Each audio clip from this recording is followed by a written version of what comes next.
সাত রামনগর মণ্ডলের যুব মোর্চার উদ্যোগে রাজনগর স্কুলে নতুন ভোটারদের নিয়ে একটি সম্মেলনের আয়োজন করা হয়। অমিতাভ ভট্টাচার্য সাংবাদিকদের মুখোমুখি হয়ে জানান, প্রদেশ বিজেপি যুব মোর্চার পক্ষ থেকে ভারতের যশস্বী প্রধানমন্ত্রী নরেন্দ্র মোদীজির ৯ বছর পূর্তি উপলক্ষে বিভিন্ন রকমের অনুষ্ঠানের আয়োজন করা হয়। তার মধ্যে একটি অন্যতম অনুষ্ঠান হল নতুন ভোটার সম্মেলন। তারিখ উদ্যোগে সাত রামনগর যুব মোর্চা রবিবার এক সম্মেলনের আয়োজন করে রাজনগর উচ্চতর মাধ্যমিক বিদ্যালয়ে। নেশামুক্ত ভারত গড়ার লক্ষ্যে যুবকরা যাতে এগিয়ে আসে সে আহ্বান রাখেন। যুবকদের ভালো উচ্ছ্বাস লক্ষ্য করা গেছে বলে জানান তিনি।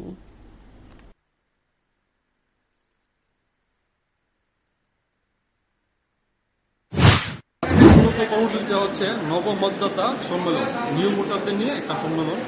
আমাদের প্রদেশ বিজেপির যুব মোর্চার পক্ষ থেকে যে ভারতের যশস্বী প্রধানমন্ত্রী নরেন্দ্র মোদীজি ৯ বছর পূর্তি উপলক্ষে বিভিন্ন রকমের প্রোগ্রাম গ্রহণ করা হয়েছে। এর মধ্যে একটি প্রোগ্রাম দেওয়া হয়েছে আমাদের যুব মোর্চাকে, যে নিউ ভোটারদের নিয়ে একটা সম্মেলন করা। আর তারই উদ্যোগে সাত রামনগর যুব মোর্চা আজকে 11 তারিখ এই নিউ ভোটারদের নিয়ে একটা সম্মেলন অনুষ্ঠিত করেছে রাজনগর হাই স্কুল মাঠে। এই নিউ ভোটারদের প্রতি কি থাকবে, বার্তা থাকবে আপনাদের যুব মোর্চার? বার্তা থাকবে যে আগামী দিনে যাতে রাজনীতিতে সবাই এগিয়ে আসে, যুবকদের রাজনীতিতে এগিয়ে আসা দরকার। আগামী প্রজন্মকে ভালো এবং সুস্থ এবং নেশামুক্ত রাখতে যুব মোর্চা এবং যুবকরা যদি রাজনীতিতে এগিয়ে আসে, মনে হয় আমাদের কাজ আরো সুবিধা হবে। যুবকদের কতটুকু উচ্ছ্বাস দেখতে পাচ্ছেন?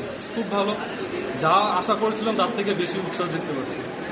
আপনার পরিচয়টা দিয়ে দেন। আমি সাত রামনগর মণ্ডল যুব মোর্চার সভাপতি অমিতাভ ভট্টাচার্য।